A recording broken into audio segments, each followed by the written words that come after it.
감사를 드립니다. 우리 사랑하는 교회 성도 여러분, 한 주간 평안하셨습니까? 또 사모하는 마음으로 예배 자리에 나오신 여러분들에게 하나님의 귀한 은혜가 임하기를 간절히 소망합니다. 오늘 본문 말씀으로 하나님의 말씀에 붙잡혀라는 제목으로 함께 은혜를 나누고자 합니다. 중국 극동 지방에는 모소 대나무라는 희귀종인 대나무가 있다고 합니다. 그런데 이 모소 대나무는 이 4년이 지날 때까지 고작 3cm밖에 자라지 않는다고 하는데요. 그런데 이 4년째가 되는 어느 날 놀라운 일이 일어납니다.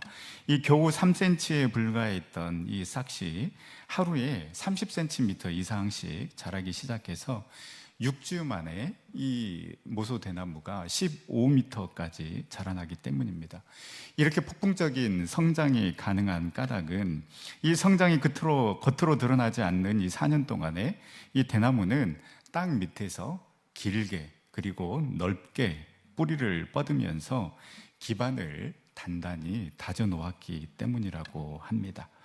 여러분, 성장하기 위해서 또 우리가 성숙하기 위해서는 반드시 인내의 시간, 그 기다림의 시간이 필요합니다. 조급해할 필요가 없습니다. 여러분, 배움의 영역이든 신앙의 영역이든 다른 사람들은 참 빠르게 성장하는 것 같고 높이 올라가는 것 같은데 나는 늘 제자리인 것 같고 아무런 발전이 없고 뒤처지는 것처럼 느낄 때가 분명히 있습니다. 그러나 여러분, 그 순간에도 또 정말 아무 의미 없는 시간처럼 보이는 그 삶 속에서도 이 모소 대나무처럼 겉으로 드러나지 않는 곳에서 뿌리를 뻗고 있다는 것을 기억했으면 합니다. 이 시간을 묵묵히 견디면서 내 뿌리가 잘 뻗을 수 있도록 잘 돌봐주고 관심을 가질 때에 우리는 조금씩 성장하게 되고 성숙하게 될 것입니다. 우리는 빨리빨리 그 유혹을, 그리고 단번에 그 뭔가를 이루려고 하는 그 유혹을 이겨내야 합니다. 천천히 한 걸음씩 한 걸음씩 성장의 감으로 오늘보다는 내일이, 1월 달보다는 2월 달이, 그리고 2023년보다는 2024년이 더 나은 삶, 그러한 성숙한 삶을 살아가는 우리 전생의 모든 성도님들 다 될 수 있기를 간절히 소망합니다. 이렇게 한 걸음씩 한 걸음씩 성장해 나가고 성숙해지기 위해서 이렇게 성숙하라 라는 그러한 주제로 시리즈 말씀을 전하고자 합니다. 이 주보에는 첫 번째로 나와 있지만 사실 두 번째 시간입니다. 지난주에 우리는 그 온세대 예배를 드리면서 이 가정 예배를 통하여서 롯의 가정이 아닌 그 아브라함의 가정을 만들어 가자라고 말씀을 드렸습니다. 우리 가정에서 그 아브라함 가정처럼 어디를 가든지 여호와의 제단을 쌓고 그곳에서 여호와의 이름을 불렀을 때에 우리의 가정과 자녀들이 하나님 편에 서서 하나님을 선택하게 되고 하늘로부터 내려오는 그 놀라운 축복과 은혜를 누리게 될 것입니다. 그리고 그 가정에서 자녀들과 함께 아름다운 그 가정 예배 스토리를 만들어 갈 때에 우리 자녀들이 그 골리앗과 같은 그 문제를 만났을 때에 두려워하지 아니하고 담대하게 여호와의 이름을 부르며 승리의 삶을 살아갈 것을 묵상했습니다. 가정 예배를 통해서 우리의 가정과 자녀들이 그리고 우리 교회가 더욱더 성숙해지는 그런 한 해가 되기를 소망합니다. 오늘은 이 바울의 삶과 그 바울의 사역을 통해서 우리가 성숙해지기 위해 어떠한 삶을 살아가야 하는지 묵상하며 은혜를 나누고자 합니다. 사도행전 18장은 바울이 이제 아덴에서 고린도로 넘어와서 이 고린도에서 이 사역을 시작하게 되는데요. 지금 이 사도 바울은 2차 전도 여행 중에 있습니다. 왜 이 바울의 사역이 대단한가? 그 평안한 상태에서 뭔가 환경이 좋은 상태에서 이 전도 사역, 선교 사역이 진행된 것이 아니라 어디를 가든지 방해꾼, 적대자들이 있었고 심지어는 내가 바울을 죽이지 않고서는 내가 절대 음식을 먹지 않겠다라는 그러한 결사단까지 구성이 될 정도로 생명의 위협이 느껴지는 그 상황 가운데서도 바울은 굴하지 않고 복음을 전했다라는 것이 위대한 점이라고 할 수 있습니다. 고린도에서의 사역도 마찬가지입니다.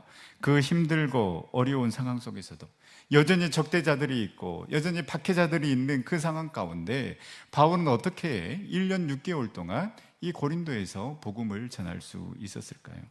첫 번째는 하나님의 말씀에 붙잡힌 삶을 살아갔기 때문입니다. 오늘 5절 말씀에 보면 실라와 디모데가 마게도냐로부터 내려오매 바울이 하나님의 말씀에 붙잡혀 유대인들에게 예수는 그리스도라 밝히 증언하니. 그렇습니다. 바울은 한 치 앞을 내다볼 수 없고 목숨까지도 위험한 상황 가운데서도 그가 전도 사역과 선교 사역을 감당할 수 있었던 것은 바울의 삶 자체가 하나님의 말씀에 붙잡힌 바 된 삶을 살아갔기 때문입니다. 붙잡혔다라는 것, 사로잡혔다라는 것을 의미합니다. 여러분, 우리가 무언가에 사로잡히게 되면 그것만 생각합니다. 딴 생각은 하지 않고 미치도록 푹 빠져 있는 상태를 말합니다. 사랑에 사로잡혀 있든지 돈에 사로잡혀 있든지 어떤 취미에 사로잡혀 있든지 온통 그것만 생각하는 상태를 바로 이 붙잡혀 있다라는 상태로 해석할 수 있습니다. 바울은 그만큼 하나님만 생각했습니다. 하나님의 말씀만 생각했습니다. 그래서 그 말씀의 지배를 받았고 그 말씀의 인도함을 받은 자였습니다. 그리고 이 말씀에 붙잡힌 삶은 일시적인 것이 아니라 지속적으로 계속해서 유지된 상태를 말합니다. 내가 뜨거울 때, 내가 은혜가 넘칠 때는 말씀을 가까이 하고 말씀을 사모하다가 내가 힘들 때, 어려운 일이 생겼을 때는 말씀을 멀리하는 그런 상태가 아니라 언제든지 정말로 적대자들이 있고 대적자들이 있는 그 상황 속에서도 또 뭔가 복음이 잘 전파되어서 복음의 열매들, 아름다운 열매들이 맺어진 그 상태에서든지 어떠한 상태에서든지 바로 사도 바울은 하나님의 말씀에 붙잡힌 바 된, 사로잡힌 바 된 삶을 살아갔습니다. 바울은 이렇게 말씀에 붙잡히고 말씀의 지배를 받았기 때문에 어려움과 두려움을 이겨낼 수 있었습니다. 또 감정과 상황에 흔들리지 않을 수 있었고 그 말씀의 지배를 받았기 때문에 바울은 나아가야 할 방향을 끝까지 붙잡고 흔들리지 않고 나아갈 수 있었던 것입니다. 여러분, 왜 우리가 걱정하고 염려합니까? 말씀의 지배가 아닌 자꾸만 다른 것의 지배를 받기 때문입니다. 우리 주님께서는 말씀하십니다. 마태복음 6장 31절에서 33절 말씀. 그러므로 염려하여 이르기를 무엇을 먹을까 무엇을 마실까 무엇을 입을까 하지 말라. 이는 다 이방인들이 구하는 것이라. 너희 하늘 아버지께서 이 모든 것이 너희에게 있어야 할 줄을 아시느니라. 그러므로 너희는 먼저 그의 나라와 그의 의를 구하라. 그리하면 이 모든 것을 너희에게 더하시리라. 여러분, 우리의 삶은 순간순간이 걱정이고 염려입니다. 늘 걱정 가운데 살아갑니다. 염려 가운데 살아갑니다. 왜 그렇습니까? 하나님의 말씀을 신뢰하지 못하기 때문에. 그래서 자꾸만 우리의 마음과 우리의 생각을 자꾸만 다른 것에 빼앗겨 버리기 때문에 우리는 걱정하고 두려워하고 염려하는 것입니다. 걱정과 근심, 염려가 우리의 마음과 생각을 지배하는 것이 아니라 하나님의 말씀이 우리의 마음과 생각을 지배하여서 그 하나님의 평강이, 그 하나님의 위로가 저와 여러분들 삶 가운데 가득 넘쳐날 수 있기를 간절히 소망합니다. 여러분, 이렇게 말씀이 우리의 마음과 생각을 지배해야 우리가 걱정과 염려에서 벗어날 수 있을 뿐만 아니라 내 감정과 내 기분에도 흔들리지 않게 되는 것입니다. 우리가 성숙하지 못한 이유가 무엇입니까? 내 감정대로, 내 기분대로 행동하고 말하기 때문입니다. 그러나 말씀의 지배를 받고 말씀에 붙잡혀 살아가는 사람은 예수님이라면 어떻게 하셨을까? 과연 하나님의 말씀은 어떻게 우리를 인도하고 있는가를 늘 생각하게 됩니다. 그러다 보니 여유가 있습니다. 그래서 나를 힘들게 하는 사람 원망하고 미워하기보다는 불쌍히 여기는 마음을 가지고 오히려 그를 중보할 수 있는 넉넉한 마음을 가질 수 있게 되는 것입니다. 내 감정과 내 기분의 지배를 받는, 그래서 내 감정과 내 기분에 매일매일 질질 끌려다니는 삶을 살아가는 것이 아니라 하나님의 말씀의 지배를 받아서 내 감정에도 흔들리지 아니하고 내가 처한 상황에도 흔들리지 않는 그러한 성숙한 믿음의 사람으로 세워져가는 우리 전생의 모든 성도님들 다 될 수 있기를 간절히 소망합니다. 이런 글을 읽은 적이 있습니다. 독수리를 공격할 수 있는 새는 유일한 새가 까마귀라고 합니다. 그래서 이 까마귀는 독수리의 등에 올라타 이 목을 쪼면서 이 독수리를 공격을 하는데요.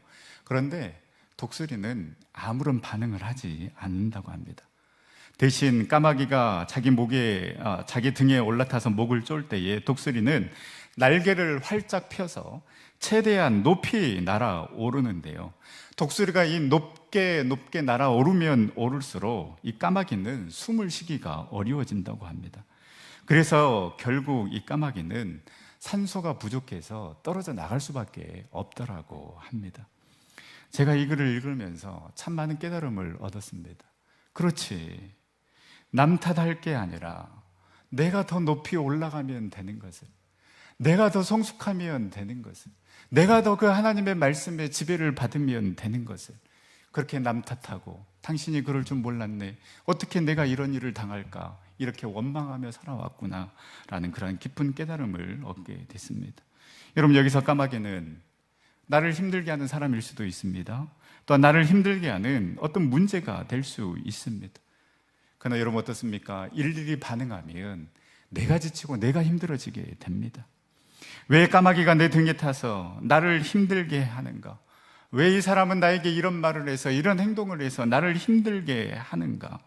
원망할 것이 아니라 내가 더 높이 날아오르면 되는 것입니다. 내가 더 성숙하면 되는 것입니다. 내가 더 그리스도의 장성한 분량에 이르면 까마귀는 저절로 떨어져 나가게 되는 것입니다. 말씀에 붙잡히고 말씀의 지배를 받아 우리의 믿음이 장성한 분량에 이르러서 그 까마귀 같은 감정도, 그 까마귀 같은 상황도 모두 떨쳐버리고 더욱더 성숙한 그리스도인으로 나아가는 저와 여러분들이 될 수 있기를 간절히 소망합니다. 또한 바울은 그 말씀의 지배를 받았기 때문에 나아가야 할 방향을 잡고 끊임없이 전진하며 여기까지 올 수 있었습니다. 포기하고 싶었을 것입니다. 늘 적대자들과 대적자들이 있어서 바울을 죽이려고 하는 그러한 상황을 한두 번도 아니고 다른 지역을 옮길 때마다 이러한 상황을 만난다라면 돌아가고 싶지 않겠습니까? 포기하고 싶지 않겠습니까? 그래, 나 그래도 1차 전도 여행 했지 않느냐, 내가 굳이 2차까지 이렇게 올 필요 있느냐, 다시 돌아가자 라는 마음 얼마든지 가질 수 있었을 것입니다. 그러나 바울은 계속해서 전진했습니다. 어디에서 그 힘을 얻을 수 있었겠습니까? 말씀의 지배를 받았기 때문에, 그 말씀에 붙들림 받은 삶을 살았기 때문에 그는 흔들리지 않고 계속 하나님이 부르신 그 부름의 상을 위해서 달려갈 수 있었던 것입니다. 사랑하는 전성교회 성도 여러분, 우리 또한 이 말씀의 지배를 받아서 우리가 머물러 있지 아니하고 다시 일어서서 그 하나님의 귀한 사명 감당하며 나아가는 우리 전생 모든 성도님들 다 될 수 있기를 간절히 소망합니다.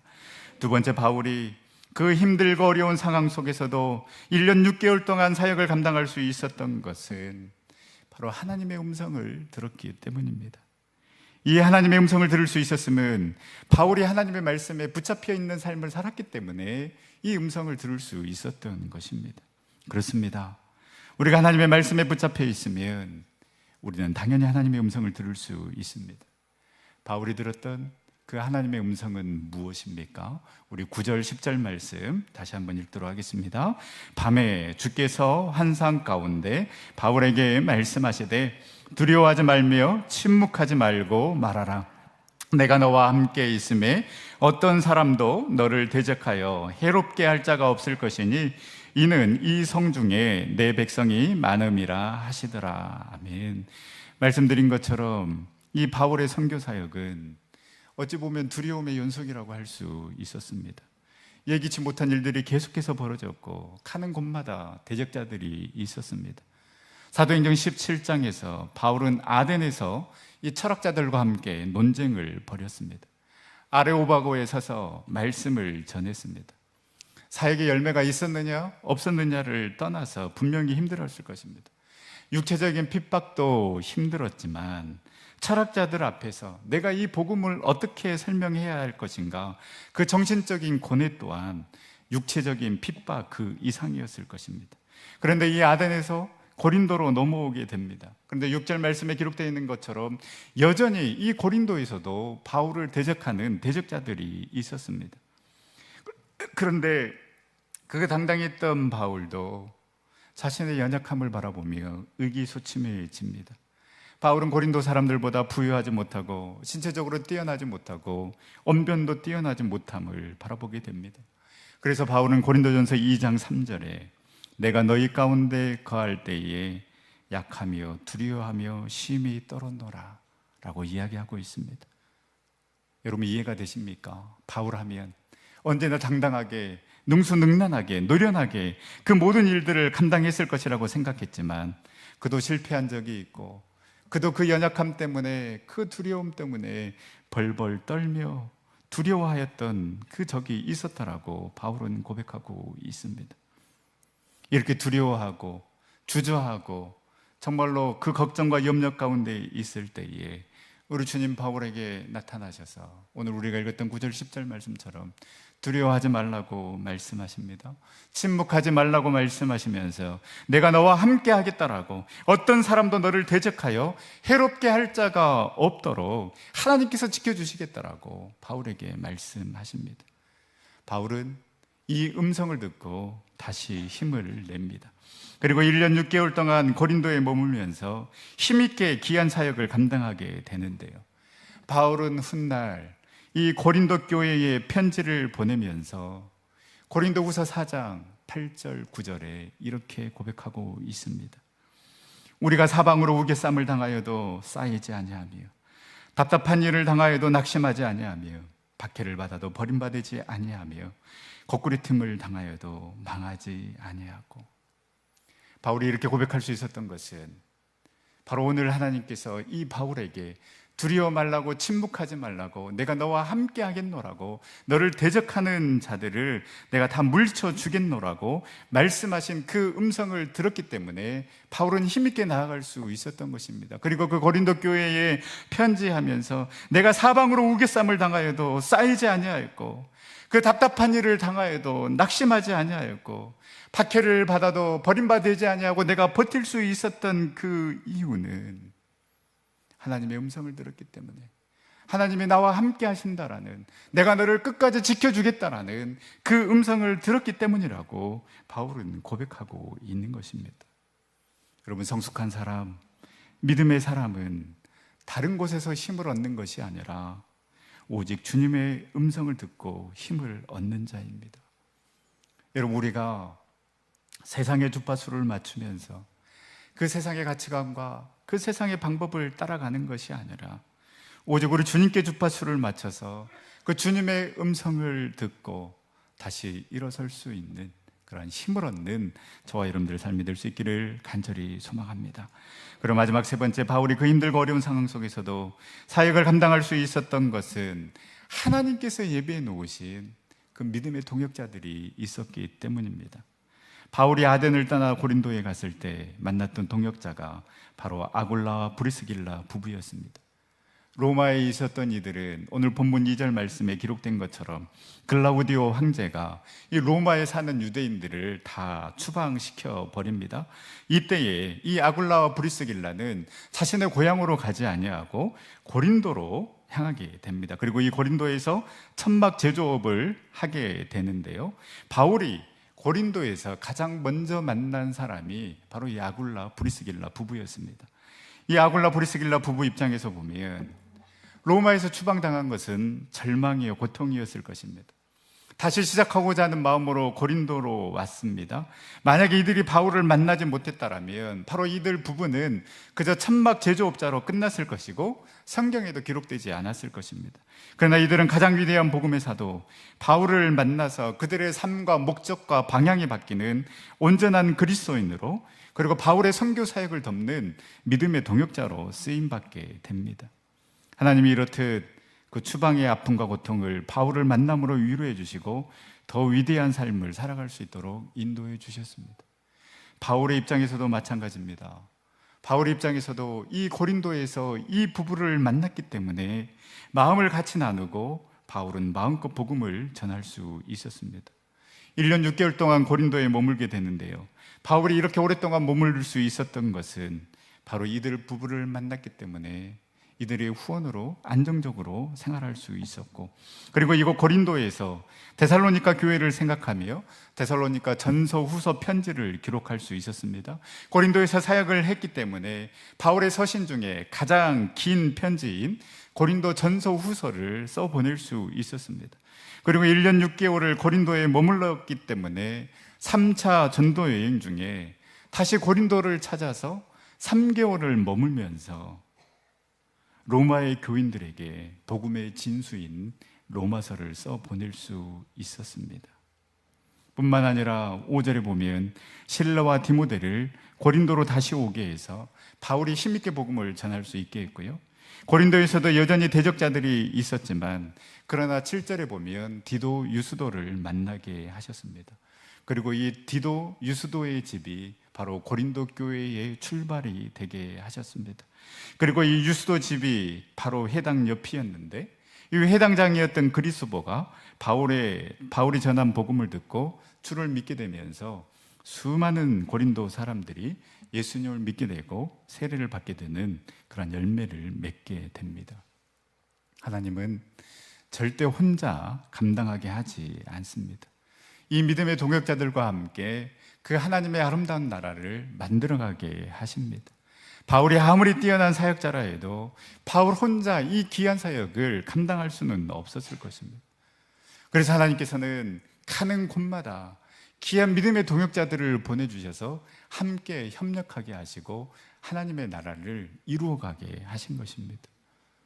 여러분, 우리의 구역 식구, 우리의 교구 식구, 우리 교회의 식구는 나를 살리기 위해서 하나님께서 보내주신 귀한 믿음의 동역자들입니다. 여러분, 그 은혜를 차버리지 마시고 구역 모임을 통해, 나눔 모임을 통해, 그리고 섬김과 봉사의 모임을 통해 함께 지어져 가며 합력하여 선을 이루어 나가는 그러한 성숙한 그리스도인으로 나아갈 수 있기를 간절히 소망합니다. 그래서 여러분, 성숙한 그리스도인은 혼자 신앙생활을 하는 것이 아니라 함께 신앙생활하면서 서로 영향을 주고받으며 함께 하나님의 나라를 만들어가는 자가 성숙한 그리스도인이라고 할 수 있습니다. 말씀을 마치겠습니다. 성숙한 그리스도인 어떤 사람입니까?